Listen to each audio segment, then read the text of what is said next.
आज हम लोग एक गजब का टॉपिक पढ़ने जा रहे हैं। सब बच्चे इस टॉपिक पर विशेष ध्यान देंगे। स्टैटिस्टिक्स। यस, बहुत जबरदस्त टॉपिक है। जैसे मैं पढ़ा रहा हूं आप बिल्कुल वैसे पढ़ेंगे तो इस टॉपिक का आधा सवाल भी गलत नहीं होगा। यह टॉपिक एडवांस्ड के सिलेबस में नहीं है, लेकिन जेई मेंस का किसी भी ईयर का पेपर उठाइए, इस टॉपिक का कम से कम एक सवाल मिलता ही मिलता है। कम से कम एक सवाल मिलता ही मिलता है। ठीक है। और साइंस में तो इसका कम यूज है, लेकिन जो बच्चे सीए करते हैं, कॉमर्स लेते हैं, तो उनका तो पूरा मैथ का एक पार्ट है स्टैटिस्टिक्स।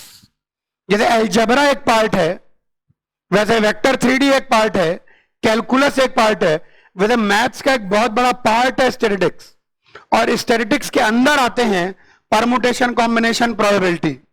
ओके, अब मैं जैसे आपको सिखा रहा हूं आप बिल्कुल वैसे इसको समझेंगे तो इस चैप्टर में कहीं कोई डाउट नहीं आएगा।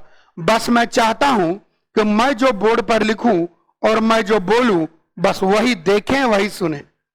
स्टैटिस्टिक्स किस बारे में है? Statistics is all about interpretation from data. Statistics is all about interpretation from data. कुछ डाटा होगा और उस डाटा से हम क्या इंटरप्रेट कर सकते हैं, उस डाटा से क्या समझ सकते हैं, वह स्टैटिस्टिक्स है। जैसे फॉर एग्जांपल एक छोटा सा मैं एग्जांपल देता हूं। मान लीजिए एक कंपनी है ए, और ए कंपनी की जो सैलरी है वो लोगों की वेरी करती है। मान लीजिए ₹100 ± 90। यह है ए की सैलरी, ए कंपनी की सैलरी। इसका मतलब यहां पर 10 रुपए से लेकर 190 रुपए तक काम करने वाले लोग हैं, 100 ± 90। और एक कंपनी बी है, उस कंपनी बी की सैलरी ₹50 ± 2 है। तो इस कंपनी में सैलरी 48 से लेकर 52 तक वेरी करती है। कंपनी के बजाय इसको देश समझ लीजिए। एक देश, ये दूसरा देश। इस देश में सैलरी जरूर ज्यादा है, लेकिन इस देश में दुख भी ज्यादा होगा, क्योंकि लोगों के बीच में डिफरेंस बहुत है। 10 रुपए कमाने वाला आदमी भी है और 190 रुपए कमाने वाला आदमी भी है। और एक देश ये है, इस देश में लोग कमाते कम है, लेकिन लोगों का जो लिविंग स्टैंडर्ड होगा, लोगों का जो खान पान होगा, लोगों का जो रहन सहन होगा, उसमें बहुत ज्यादा डिफरेंस नहीं होगा। लोग एक दूसरे को देखकर जलेंगे नहीं, क्योंकि डिफरेंस बहुत कम है। ये ऑब्वियसली रिच देश है, ये थोड़ा पुअर देश है, लेकिन यहां पर जो सोसाइटी होगी उस सोसाइटी में बहुत लार्ज डिफरेंस होगा। एक बिल्कुल ही गरीब होगा, एक बिल्कुल ही अमीर होगा। ये देश थोड़ा पुअर है, थोड़ा रिच नहीं है उतना, लेकिन इस देश की जो सोसाइटी होगी उस सोसाइटी में बहुत ज्यादा अंतर नहीं होगा। लोगों का लिविंग स्टैंडर्ड तकरीबन आसपास ही होगा। तो ये स्टैटिस्टिक्स का काम है। स्टैटिस्टिक्स हमको गिवन डाटा का इंटरप्रिटेशन करना सिखाती है कि डाटा अगर गिवन है तो डाटा से कैसे कैसे हम लोग इंटरप्रेट कर सकते हैं। अब सब बच्चे बोर्ड पर देखेंगे। डाटा, डाटा का मतलब हो गया इंफॉर्मेशन। डाटा कह लीजिए या इंफॉर्मेशन कह लीजिए। इंफॉर्मेशन देने के, डाटा देने के 3 तरीके हैं। एक तो है अनग्रुप्ड डाटा। अनग्रुप्ड डाटा के 2 तरीके कह लीजिए, दूसरे में 2 बाइफर्केशन आ जाएंगे। डाटा देने के, इंफॉर्मेशन देने के 2 तरीके हैं। एक होता है अनग्रुप्ड डाटा और दूसरा होता है ग्रुप्ड डाटा। ग्रुप्ड डाटा 2 तरीके से दिया जा सकता है। एक होता है फ्रीक्वेंसी टेबल और एक होता है क्लास फ्रीक्वेंसी टेबल। कुल मिला के इंफॉर्मेशन देने के, कुल मिला के डाटा देने के 3 तरीके होते हैं। अनग्रुप्ड डाटा में बस डाटा को ऐसे लिख देते हैं, जैसे क्लास में या स्कूल में बच्चों की एज का डाटा, तो 9, 12, 3, 5, 11, 6, 9, 8, 7, 6, 3, 4, 11, ये अनग्रुप्ड डाटा है। बस डाटा ऐसे फैला के लिख दिया गया है, इसमें कहीं कोई दिमाग नहीं लगाया गया। This is known as ungrouped data. अब इस डाटा को ढंग से जमा के ग्रुप्ड डाटा की तरह पेश किया जा सकता है। ग्रुप्ड डाटा दो तरीके से लिखा जाता है। एक तो होती है फ्रीक्वेंसी टेबल, यहां होती है फ्रीक्वेंसी और यहां होती है वैल्यू। फ्रीक्वेंसी को एफ आई से डिनोट करते हैं और वैल्यू को एक्स आई से डिनोट करते हैं।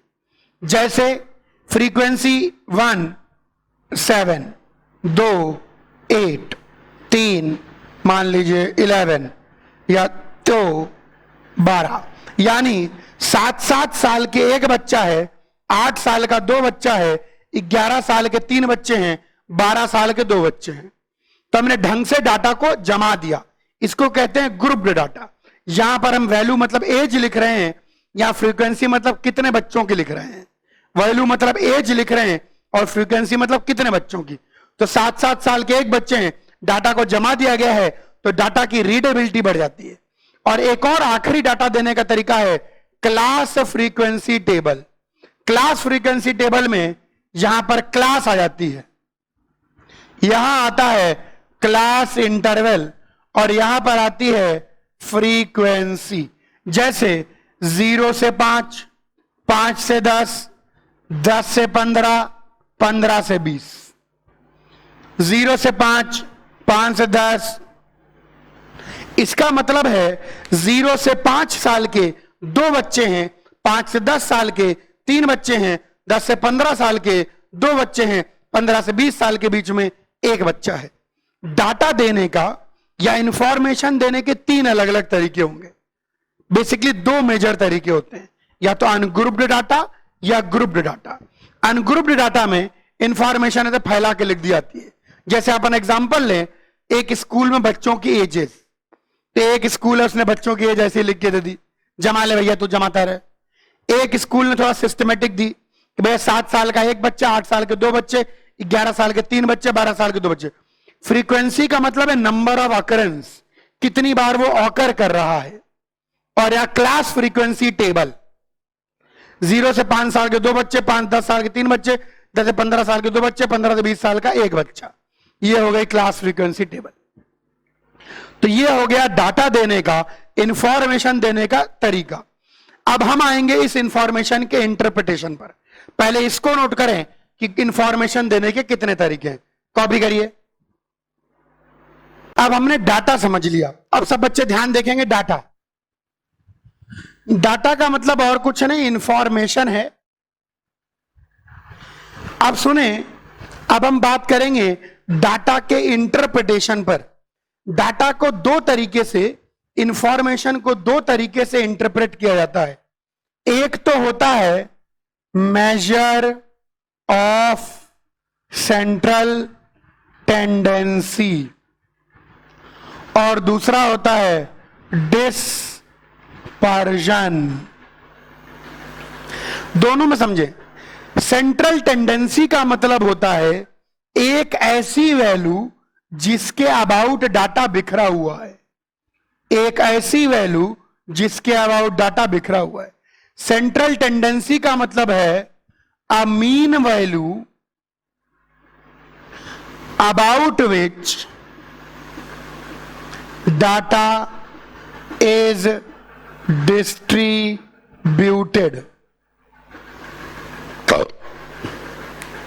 उसको हम कहते हैं सेंट्रल टेंडेंसी। नाम पर जाइए, सेंट्रल टेंडेंसी का मतलब है कि एक ऐसी वैल्यू जिसके अबाउट डाटा डिस्ट्रीब्यूटेड है, जिसको एवरेज कहते हैं। एवरेज तो one of the measure of central tendency है। और दूसरा होता है डिस्पर्जन। डिस्पर्जन का मतलब होता है the length of distribution of data about central tendency. ध्यान देना, डाटा से हम दो चीजें निकालेंगे। डाटा से हम निकालेंगे सेंट्रल टेंडेंसी निकालेंगे और डिस्पर्जन निकालेंगे। सेंट्रल टेंडेंसी का मतलब होता है एक ऐसी वैल्यू जिसके अबाउट डाटा बिखरा हुआ हो, और डिस्पर्जन का मतलब होता है कितना इसका बिखराव है, कितना इसका बिखराव है, कितना डाटा का फैलाव है। जैसे मैं बोलूं एक कंपनी की एवरेज सैलरी ₹100 है और +-5, तो ये इसका बिखराव बताता है, ये सेंट्रल टेंडेंसी बताता है। सेंट्रल टेंडेंसी का मतलब है a value about which data is located. Central tendency नापने के अलग अलग वेज हैं, डिस्पर्जन नापने के अलग अलग वेज हैं। सेंट्रल टेंडेंसी शब्द का मतलब है एक ऐसी वैल्यू जिसके अबाउट हमको डाटा बिखरा हुआ दिखे, सारा डाटा उसके आसपास ही हो। और डिस्पर्जन का मतलब है उस सेंट्रल टेंडेंसी से डाटा कितनी दूर तक फैला हुआ है, उस सेंट्रल टेंडेंसी से डाटा कितनी दूर तक बिखरा हुआ है। दो चीजें हम डाटा से इंटरप्रेट करेंगे, दो चीजें हम इंफॉर्मेशन से निकालेंगे। क्या क्या निकालेंगे? एक तो निकालेंगे सेंट्रल टेंडेंसी और एक निकालेंगे डिस्पर्जन। सुनिए, बस दो ही चीजें निकालनी है। कोई भी डाटा गिवन हो, कोई भी डाटा हो, उस डाटा से हमको सिर्फ दो चीजें निकालनी है, एक सेंट्रल टेंडेंसी निकालनी है और एक डिस्पर्जन निकालना है।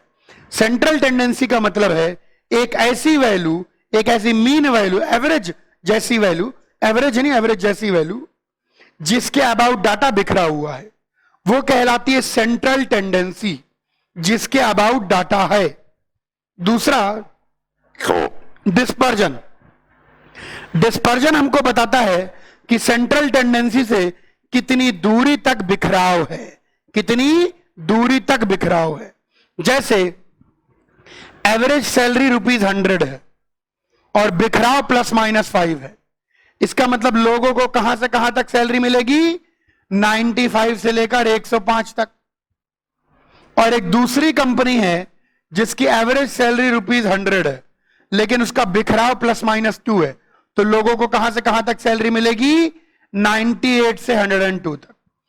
कोई भी डाटा गिवन होगा, हमको डाटा के अंदर दो चीजें निकालनी है। क्या क्या निकालना है? एक निकालनी है सेंट्रल टेंडेंसी, एक निकालना है डिस्पर्जन। सेंट्रल टेंडेंसी का मतलब है एक ऐसी वैल्यू जिसके अबाउट डाटा डिस्ट्रीब्यूटेड है, और डिस्पर्जन का मतलब है कि कितना डिस्ट्रीब्यूशन है, सेंट्रल टेंडेंसी के अबाउट डाटा का कितना फैलाव है, कितना बिखराव है। कॉपी कर लीजिए। अब सुनो, देखो ये चैप्टर को बर्ड आई व्यू से देखो। इस चैप्टर में बस दो ही चीजें हैं, आपको डाटा गिवन होगा और या तो आपको उस डाटा का सेंट्रल टेंडेंसी निकालनी होगी या डाटा का डिस्पर्जन निकालना होगा, बस और कुछ नहीं। अपन दोनों तरीके बता देंगे, बस बहुत छोटा चैप्टर है। या तो डाटा की सेंट्रल टेंडेंसी निकालनी होगी या डाटा का बिखराव डिस्पर्जन निकालना होगा। ठीक है? सेंट्रल टेंडेंसी का मतलब है एक ऐसी वैल्यू जिसके अबाउट डाटा बिखरा हुआ है, और डिस्पर्जन बताएंगे अपन, वो डिस्पर्जन मतलब कितना फैलाव है। अब मैं आपको सिखाने जा रहा हूं measure of central tendency.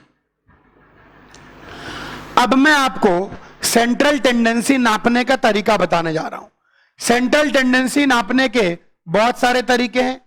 Arithmetic mean ले लीजिए, या ज्योमेट्रिक मीन ले लीजिए, या हार्मोनिक मीन ले लीजिए, या मोड ले लीजिए, या मीडियन ले लीजिए।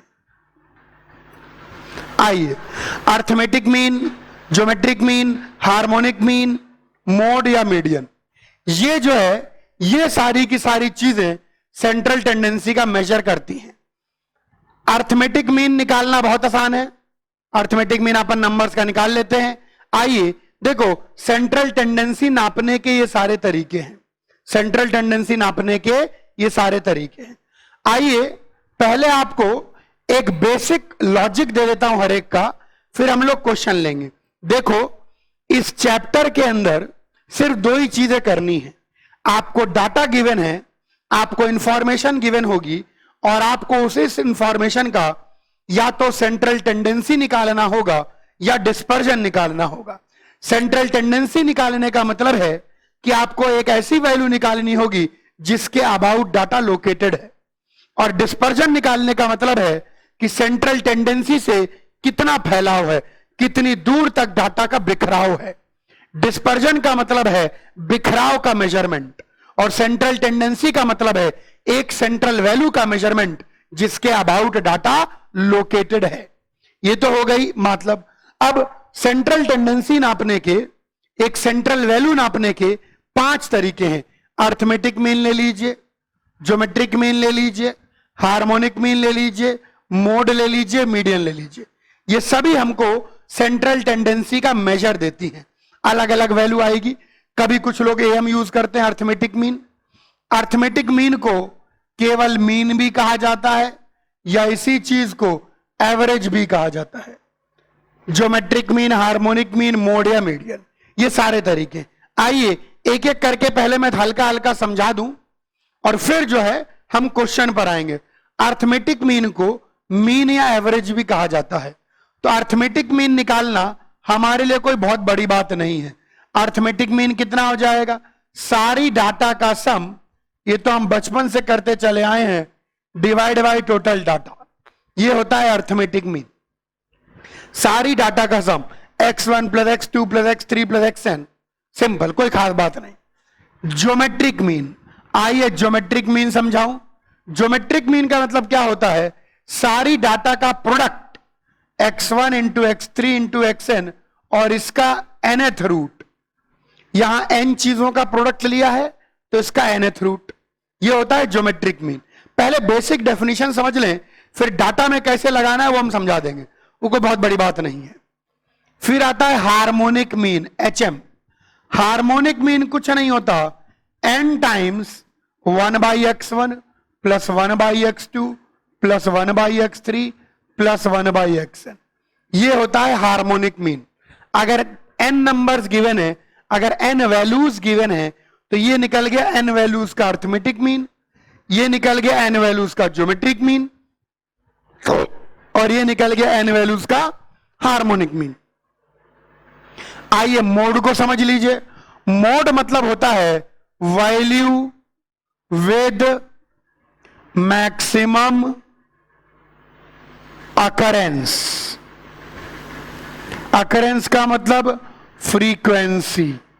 मोड का मतलब होता है जो वैल्यू सबसे ज्यादा बार आई है, जो वैल्यू की फ्रीक्वेंसी सबसे ज्यादा है, उसको मोड कहते हैं। एग्जाम्पल के रूप में समझिए, मान लीजिए हमको अनग्रुप्ड डाटा गिवन है। क्या गिवन है? अनग्रुप्ड डाटा गिवन है। मान लीजिए अनग्रुप्ड डाटा गिवन है 1 2 1 2 2 3 1 3 1 2 2, मान लीजिए अनग्रुप्ड डाटा गिवन है। हम चाहें तो इस डाटा की ग्रुपिंग कर सकते हैं। कैसे ग्रुपिंग करेंगे?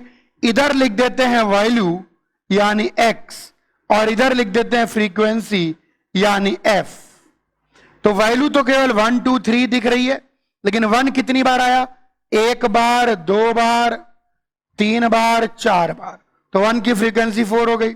2 कितनी बार आया? 1 बार, 2 बार, 3 बार, 4 बार, 5 बार, तो 2 की फ्रीक्वेंसी 5 हो गई। 3 कितनी बार आया? 1 बार, 2 बार, ये लीजिए। तो सबसे ज्यादा बार कौन सा डाटा आया? 2 आया। तो इस टेबल का या इस डाटा का मोड कितना हो जाएगा? 2। मोड के अंदर कोई कैलकुलेशन नहीं होती, सिर्फ देखना होता है कौन सा डाटा ज्यादा बार आ गया, कौन सा डाटा ज्यादा बार आया है। अच्छा, मान लीजिए कोई एक और नंबर होता, इधर देखिए, मान लीजिए एक और नंबर होता 4 4 4 4 4, तो 4 कितनी बार आता? 4 भी 5 बार आ जाता। अब अगर एक से ज्यादा चीजों की फ्रीक्वेंसी सेम हो जाए, अब मोड का मतलब क्या हुआ? Data with maximum frequency, data with maximum occurrence, ऐसा डाटा जिसको सबसे ज्यादा बार आया हो। तो डाटा विद मैक्सिमम अकरेंस है, डाटा विद मैक्सिमम अकरेंस है। अब मान लो 2 डाटा का सेम अकरेंस आ जाए, कुछ नहीं, उनका एवरेज ले लो।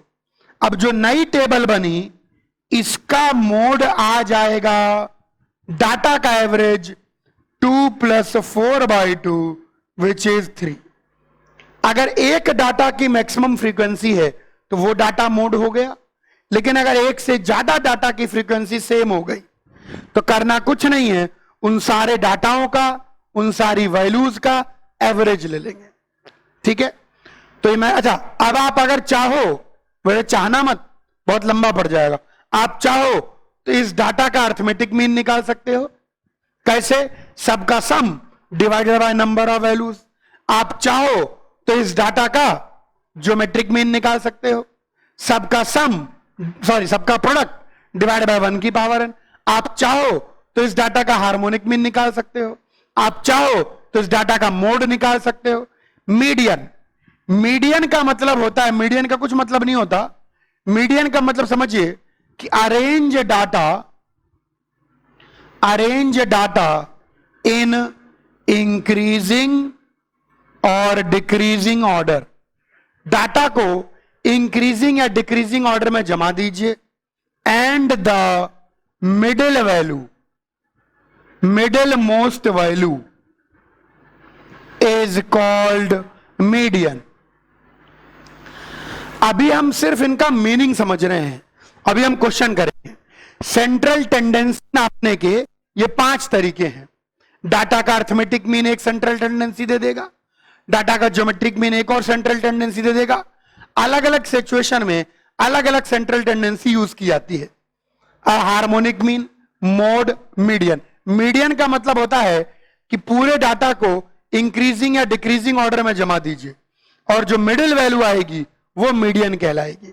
आइए एक छोटे एग्जांपल समझाता हूं। जैसे मान लीजिए हमारे पास डाटा है 1 2 2 3 3 4 5 6 7, ये डाटा है। अब हमको इसका मीडियन देखना है, तो हमने इसको इंक्रीजिंग ऑर्डर में जमा दिया।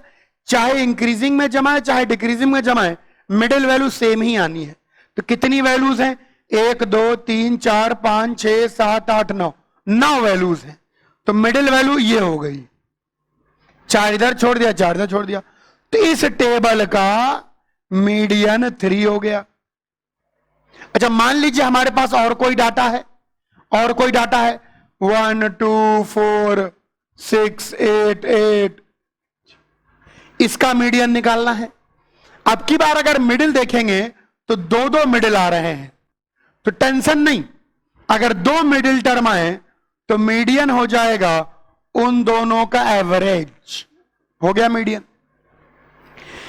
ये मैंने सबकी अंडरस्टैंडिंग दे दी, बहुत इजी है, इसमें कोई दम नहीं है।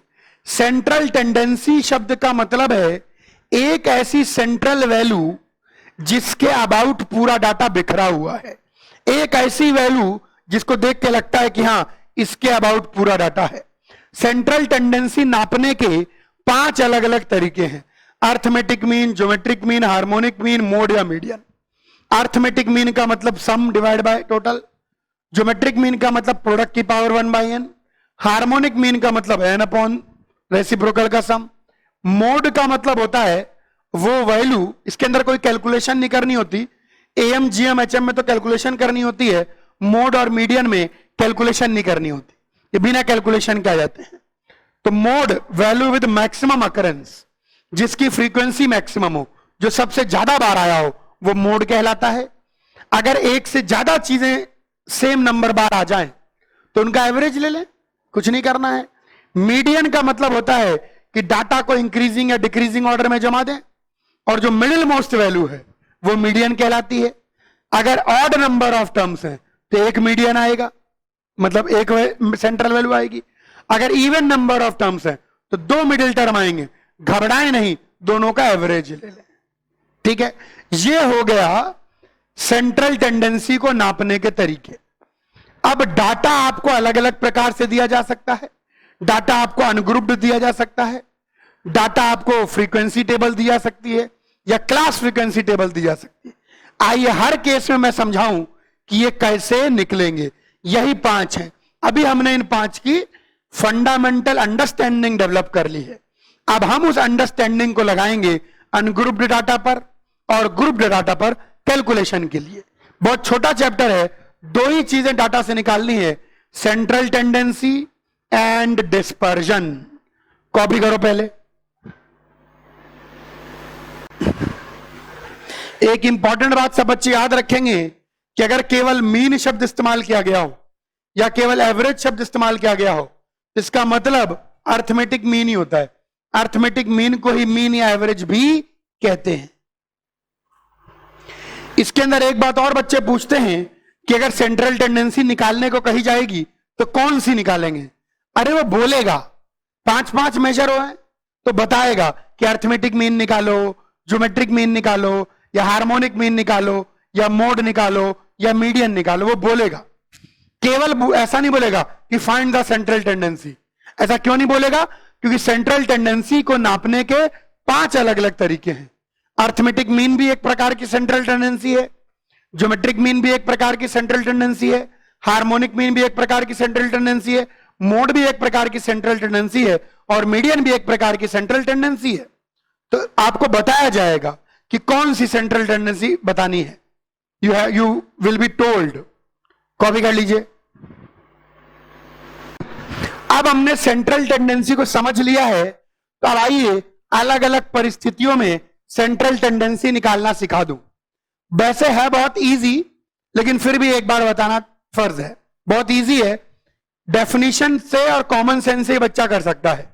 आइए, अगर मान लीजिए अनग्रुप्ड डाटा गिवन है, अगर मान लीजिए अनग्रुप्ड डाटा गिवन है x1, x2, x3 and so on xn, फिर तो आपको डाटा गिवन है, बहुत आराम से इसका आप अर्थमेटिक मीन निकाल सकते हैं, ज्योमेट्रिक मीन निकाल सकते हैं, हार्मोनिक मीन निकाल सकते हैं, मोड निकाल सकते हैं, मीडियन निकाल सकते हैं। इसमें कुछ समझाने जैसा है नहीं। डाटा बिखरा हुआ गिवन है, अनग्रुप्ड गिवन है, अर्थमेटिक मीन कैसे निकलेगा? सबका sum divide by total number of data. Geometric mean कैसे निकलेगा? सबका प्रोडक्ट की पावर 1/n। हार्मोनिक मीन कैसे निकलेगा? n अपॉन सबका रेसिप्रोकल का सम। मोड कैसे निकलेगा? देखो कौन सा डाटा सबसे ज्यादा बार आ रहा है। मीडियन इंक्रीजिंग या डिक्रीजिंग ऑर्डर में जमा लो, उसमें मिडिल वैल्यू। अनग्रुप्ड डाटा में इसमें बहुत ज्यादा बताने ऐसा है नहीं, क्योंकि अनग्रुप्ड डाटा में आप बहुत आराम से AM, GM, HM, mode, median निकाल सकते हैं। हम ग्रुप्ड डाटा की बात करेंगे, उसमें जरूर थोड़ा बहुत समझाने लायक बात है। अब आइए, मान लीजिए फ्रीक्वेंसी टेबल गिवन है। क्या गिवन है? फ्रीक्वेंसी टेबल गिवन है। फ्रीक्वेंसी टेबल का मतलब कि यहां आपको वैल्यू अर्थात डाटा गिवन है xi, और यहां पर उसकी फ्रीक्वेंसी गिवन है fi। मान लीजिए x1 f1 बार आता है, x2 f2 बार आता है, x3 f3 बार आता है, x4 f4 बार आता है। इसका अर्थमेटिक मीन कैसे निकलेगा यह समझिए। इसका अर्थमेटिक मीन निकालना बहुत आसान है। सोचो x1 कितनी बार आया? x1 वैल्यू f1 बार आई, तो यहां आएगा f1 इंटू x1। क्यों f1 इंटू x1 क्यों लिखा? x1 plus x1 plus x1 plus x1 कितनी बार? f1 bar, plus f2 x2 plus f3 x3 plus f4 x4 divide by total number of data f1 plus f2 plus f3 plus f4, जो कि आ गया summation fi xi upon summation fi। ऐसा formula आप अक्सर लिखे हुए देखेंगे। ये तो कॉमन सेंस है, कोई नई चीज थोड़ी लिखी है। क्या लिखा है? सारे डाटा का सम x1 plus x1 plus x1 plus x1 कितनी बार? f1 बार। x2 plus x2 plus x2 plus x2 कितनी बार? f2 बार। x3 plus x3 plus x3 plus x3 कितनी बार? f3 बार। x4 plus x4 plus x4 कितनी बार? f4 बार। और total data कितना हुआ? f1 plus f2 plus f3 plus f4। इतनी बार ये आया, इतनी बार ये आया, इतनी बार ये आया, इतनी बार ये आया, तो टोटल इतनी बार डाटा आया। ये हो गया अर्थमेटिक मीन। बच्चे इसको देखकर सोचते हैं कोई नया फॉर्मूला है, जबकि अब आप और हम जानते हैं कोई फॉर्मूला थोड़ी है, ये तो सिंपल अर्थमेटिक मीन का फंडा लगा हुआ है। अच्छा, यहीं पर देखिए ज्योमेट्रिक मीन कैसे निकलेगा। सारे का प्रोडक्ट x1 को कितनी बार मल्टीप्लाई करोगे? f1 bar. x1 into x1 into x1 into x1 into how many times? f1 times.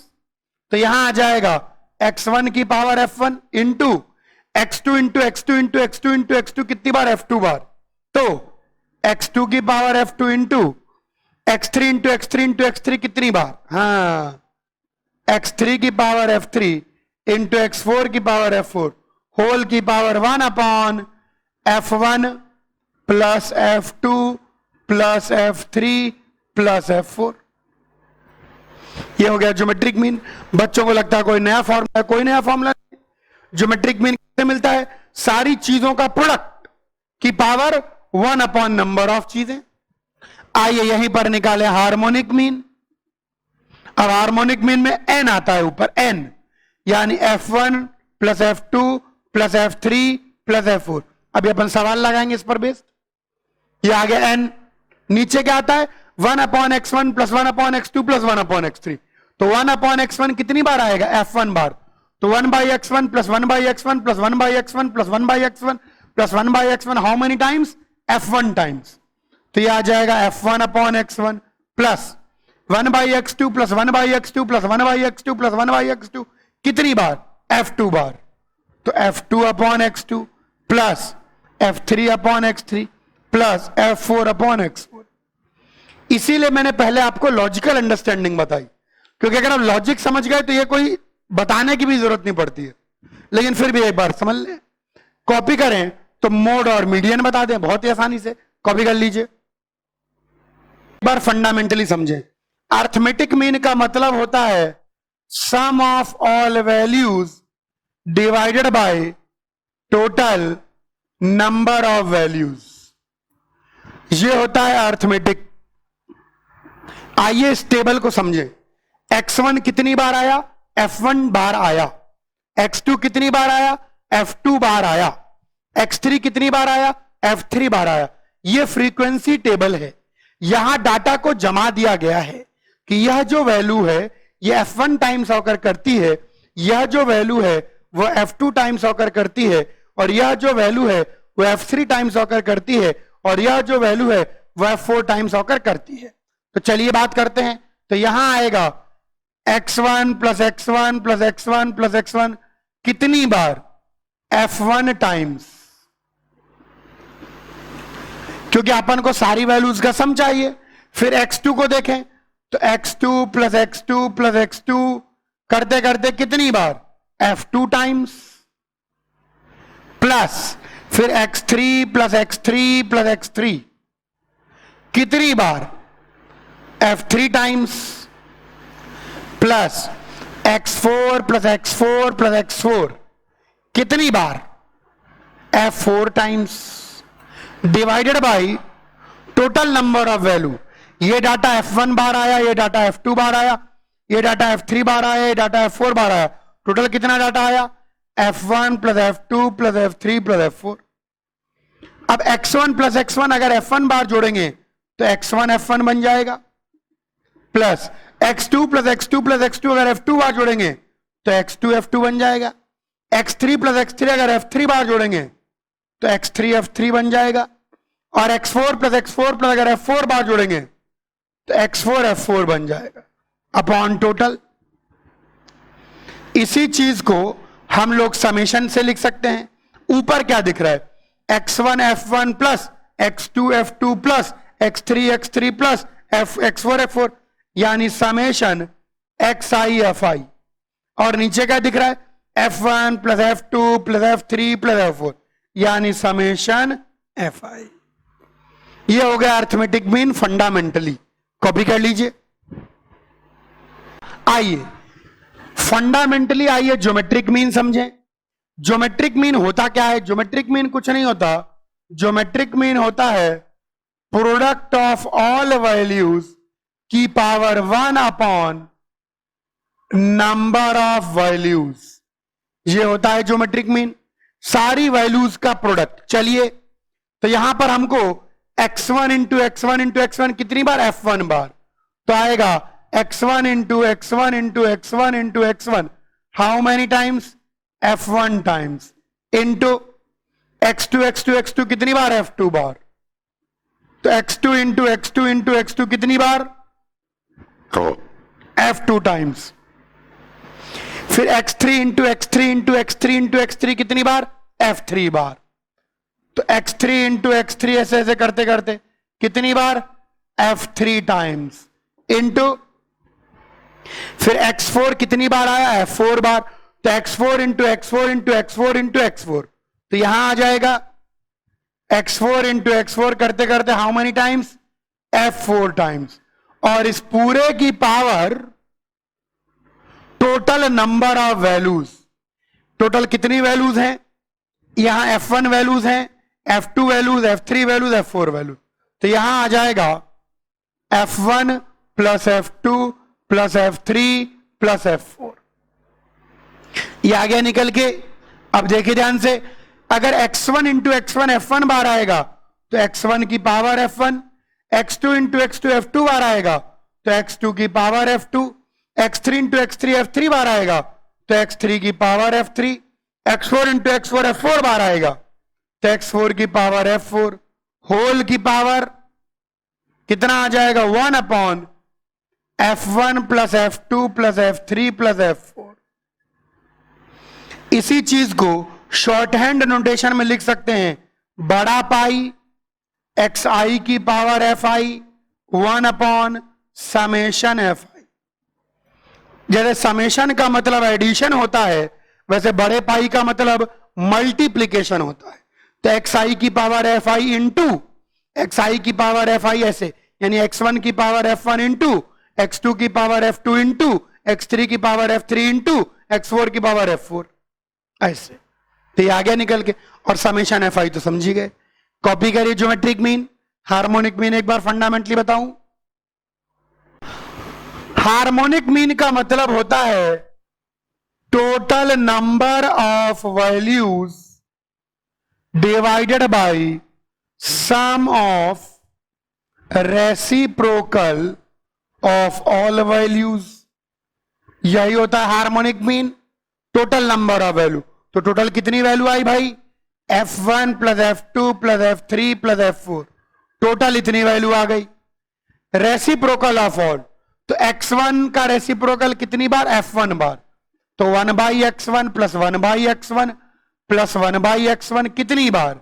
ये आएगा f1 times plus 1 by x2 plus 1 by x2 plus 1 by x2 कितने times? f2 times plus 1 by x3 plus 1 by x3 कितनी बार? f3 times plus 1 by x4 plus 1 by x4 करते करते कितनी बार? f4 times. तो यहां ऊपर क्या आ जाएगा? ऊपर तो आ जाएगा f1 plus f2 plus f3 plus f4, नीचे 1 by x1 1 by x1 f1 बार, तो f1 by x1, 1 by x2 1 by x2 f2 बार, तो f2 by x2, 1 by x3 1 by x3 1 by x3 f3 बार, तो f3 by x3, 1 by x4 1 by x4 f4 बार, तो f4 by x4। इसी चीज को आप short hand में लिख सकते हैं, जो कि बन जाएगा summation fi upon summation fi by xi। Copy कर लीजिए। ये तो फ्रीक्वेंसी टेबल का am gm hm निकालना सिखा दिया। अब आपको मोड और मीडियन निकालना सिखा देता हूं। मोड क्या हुआ? मोड क्या हुआ? Maximum occurrence. तो ये तो सिर्फ देख लीजिए f1 f2 f3 f4 में कौन सा बड़ा है, किसकी फ्रीक्वेंसी सबसे ज्यादा है, वह मोड हो जाएगा। अगर दो चीजों की फ्रीक्वेंसी सेम हो गई तो क्या करेंगे? वैल्यू का एवरेज ले लेंगे। Simply see value with maximum frequency.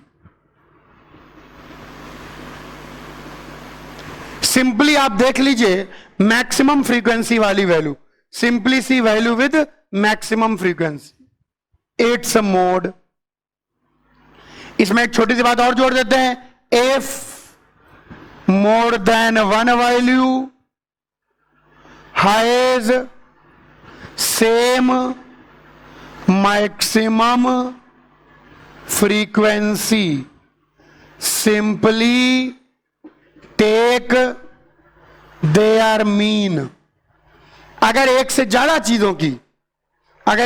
चीजों की मैक्सिमम भी और सेम भी है तो उनका एवरेज ले लीजिए। क्लियर है? कॉपी कर लीजिए। मीडियन की बात करें, मीडियन निकालना बहुत ज्यादा इजी है। मीडियन का मतलब होता है मिडिल मोस्ट वैल्यू। मीडियन का मतलब क्या होता है? इंक्रीजिंग या डिक्रीजिंग ऑर्डर में जमाने के बाद मिडिल मोस्ट वैल्यू। चूंकि मैंने अब आपको फंडामेंटल समझा दिए हैं तो आपको ऐसी दिक्कत नहीं आएगी।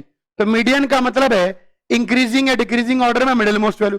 करना कुछ नहीं है, arrange x eyes in increasing और डिक्रीजिंग ऑर्डर। जो ये x1, x2, x3, x4 है, इनको इंक्रीजिंग डिक्रीजिंग ऑर्डर में जमा लीजिए। And find where f1 plus f2 plus f3 plus f4 by 2 value occurs. और ये देखिए कि कहां पर ये मिडिल वैल्यू आ रही है। छोटा सा एग्जांपल ले लेते हैं। मान लीजिए यहां पर xi है और यहां पर fi है। मान लीजिए 2.3 वैल्यू 2 बार आती है, 1.6 वैल्यू 3 बार आती है, 3.2 वैल्यू 5 बार आती है, 6.8 वैल्यू 2 बार आती है, 9.1 वैल्यू 3 बार आती है। मान लीजिए ये टेबल हो गई। तो अपन को सिर्फ ये देखना है कि मिडिल वैल्यू कहां आ रही है। तो टोटल वैल्यू कितनी है? 2 3 5 5 5 10 10 2 12 3 15, टोटल 15 वैल्यू है। टोटल 15 वैल्यू है। तो अगर टोटल 15 वैल्यू है तो मिडिल वैल्यू की बात करिए। मिडिल वैल्यू की अगर बात करते हैं तो 15 ऑड नंबर है, तो 7 7 14, तो 8th value is middle value. क्या यहां पर ये सारी चीजें इंक्रीजिंग ऑर्डर में अरेंज है? नहीं। तो आपको इनको इंक्रीजिंग ऑर्डर में पहले जमाना पड़ेगा। तो हम करते कुछ नहीं है, यहां पर ये तीनों ठीक है, ये दोनों डिस्टर्ब हैं, तो इनको रीअरेंज कर लेते हैं। 1.6 और 2.3 और ये 3.2 आ गया, जमा लिया हमने। अब आप देखिए कि 8th वैल्यू कहां आ रही है। तो यहां 3 वैल्यू हो गई, 3 2 5 वैल्यू हो गई। अगर इसको क्रॉस करेंगे 10 वैल्यू, तो यहीं पर we will get 8th value. तो आपका मीडियन कितना हो गया? 3.2। सो मीडियन निकल के आ गया 3.2। बहुत सिंपल है। सागा यहां पर मान लो ऑड नंबर ऑफ टर्म्स थे तो ठीक है, मान लो इवन नंबर ऑफ टर्म होते तो 2 मिडिल टर्म मिलते, तो क्या करते हैं हम उन दोनों का एवरेज। कॉपी कर लीजिए। अब जो है हम एकलौता टेबल बच गया, क्लास फ्रीक्वेंसी टेबल। बोर्ड पर देखें, अगर क्लास फ्रीक्वेंसी टेबल दे रखी है तो कैसे निकालेंगे ये सारी चीजें? इधर देखो, यहां पर मान लीजिए क्लास इंटरवल गिवन है और क्लास इंटरवल के साथ में यहां पर फ्रीक्वेंसी गिवन है। मेथड बिल्कुल सटीक है, मेथड बिल्कुल सेट है, बुद्धि नहीं लगाएंगे, इधर देखेंगे। मान लीजिए 0 से 5 3 आ गया, 5 से 10 4 आ गया, 10 से 15 3 आ गया, 15 से 20 2 आ गया। चलिए अब मैं आपको बताऊंगा इसके अंदर कैसे हम लोगों को जो है arithmetic mean, geometric mean, harmonic mean, mode और मीडियन निकालना है। सबसे पहले सुनो, फॉर AM GM HM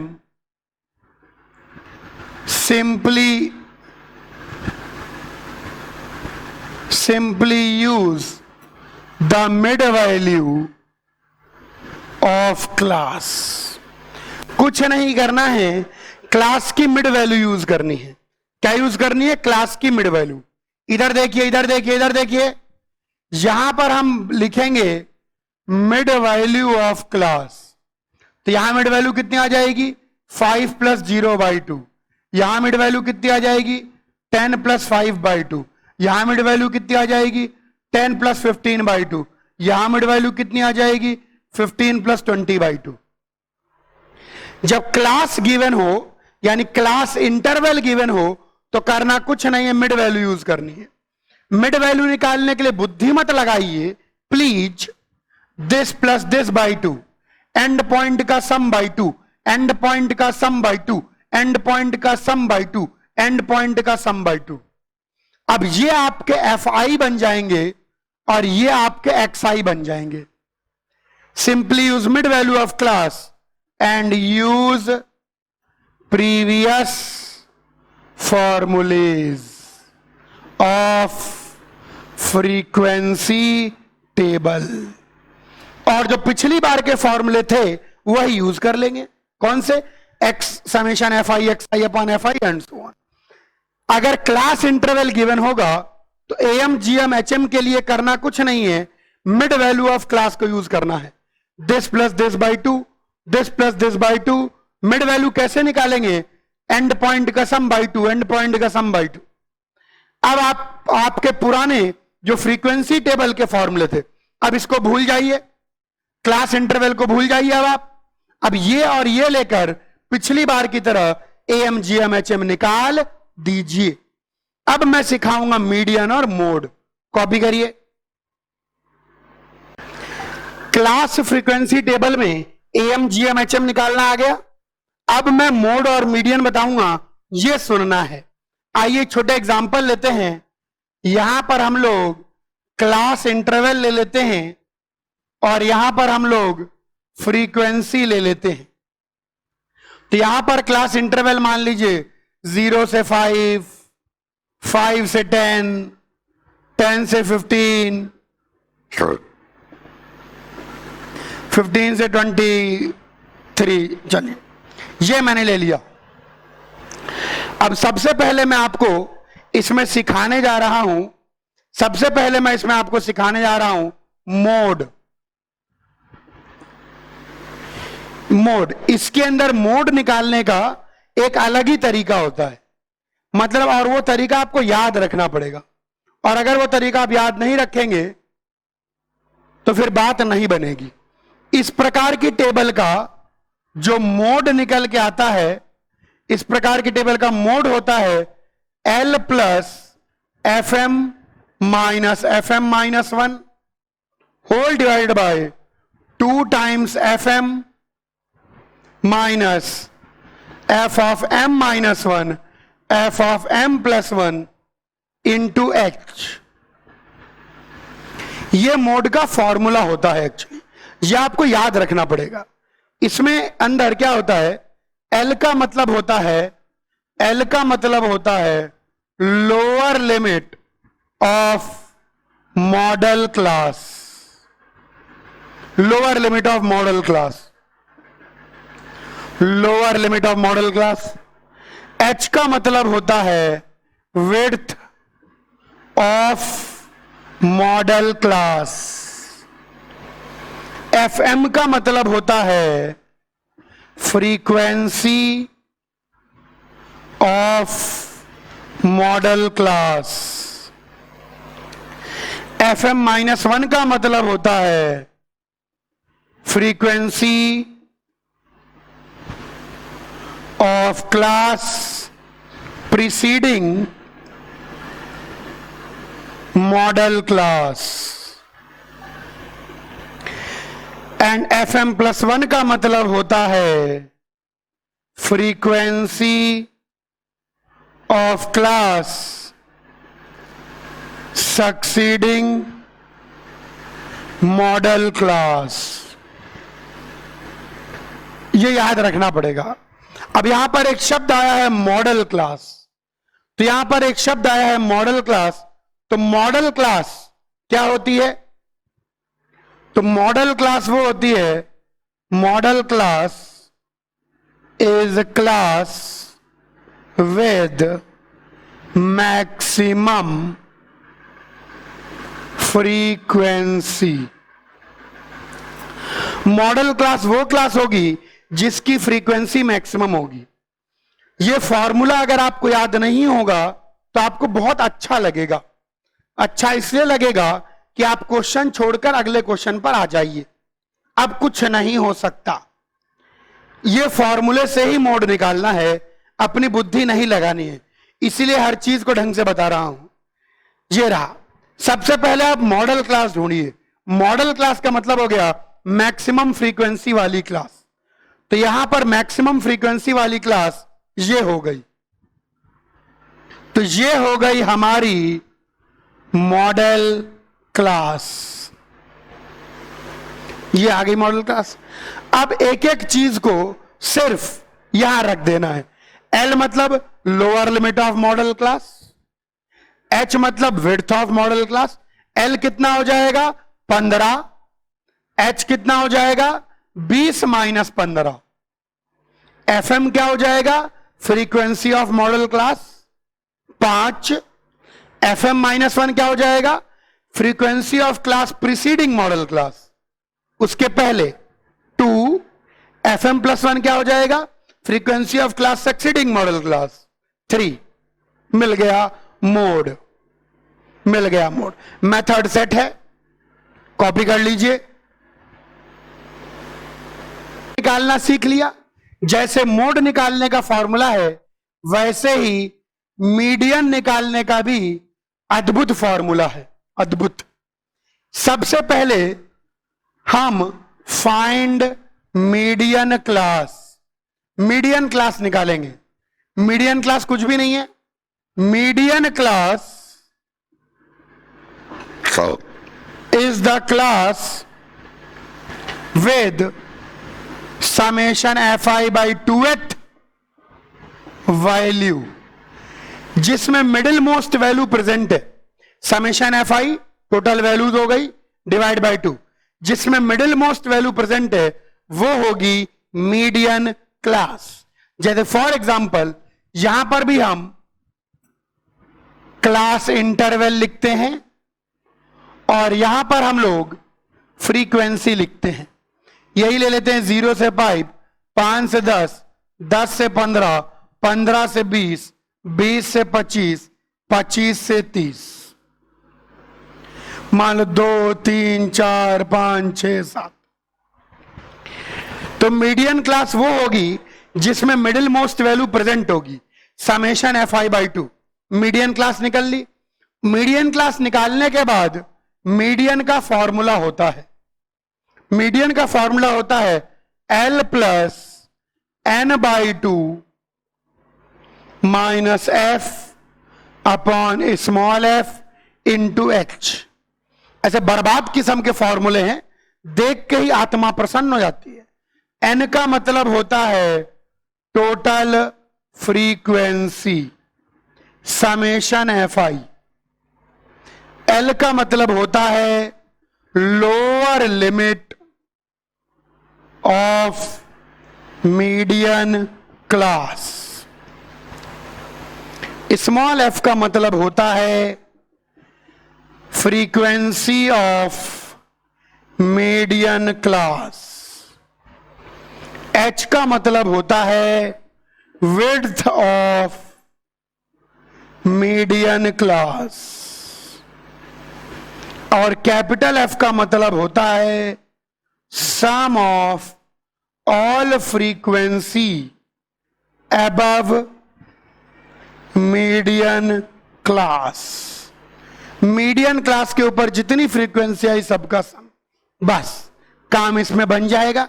जैसे यही टेबल ले लें, यही टेबल अगर ले लें तो टोटल कितने हैं 7, 8, 9, 6, 7, 8, 9, 9 तो बल्कि थोड़ा चेंज कर लें डाटा को, 8 कर लें। अब टोटल अगर हम लोग देखें तो टोटल कितना आ रहा है 8, 9, 10, 6, 7, 8, 9, 9, 9, 28। टोटल 28 निकल के आ रहा है, बल्कि पहले ही सही था लेकिन चलो ठीक है 7। तो 28 बाई 2 यहां पर 2 वैल्यू आ जाएंगी, 14वां एंड 15वां। तो हमको देखना पड़ेगा कि कौन सी होगी मीडियन क्लास। तो 4, 5, 6, 7, 8, 9, 10, 11, 12, 13, 14, 15। तो यहां पर इसकी फ्रीक्वेंसी ज्यादा है तो ये आपकी बन जाएगी मीडियन क्लास। यहां पर निकल के आ गई मीडियन क्लास। यहां पर देखें 14th एंड 15th दो टर्म ऐसे होंगे जो कि मिडिल टर्म बन रहे हैं। तो आपको देखना पड़ेगा कि 14th और 15th टर्म कहां आते हैं। तो 4 5 6 7 8 9 10 11 12 13 14 14वां टर्म यहां आएगा, 15वां टर्म यहां आएगा। लेकिन इसकी फ्रीक्वेंसी ज्यादा है तो इसको हम लेंगे मीडियन क्लास। अब ये हमारे पास हो गई मीडियन क्लास। अब आपको सारी वैल्यू रख देनी है।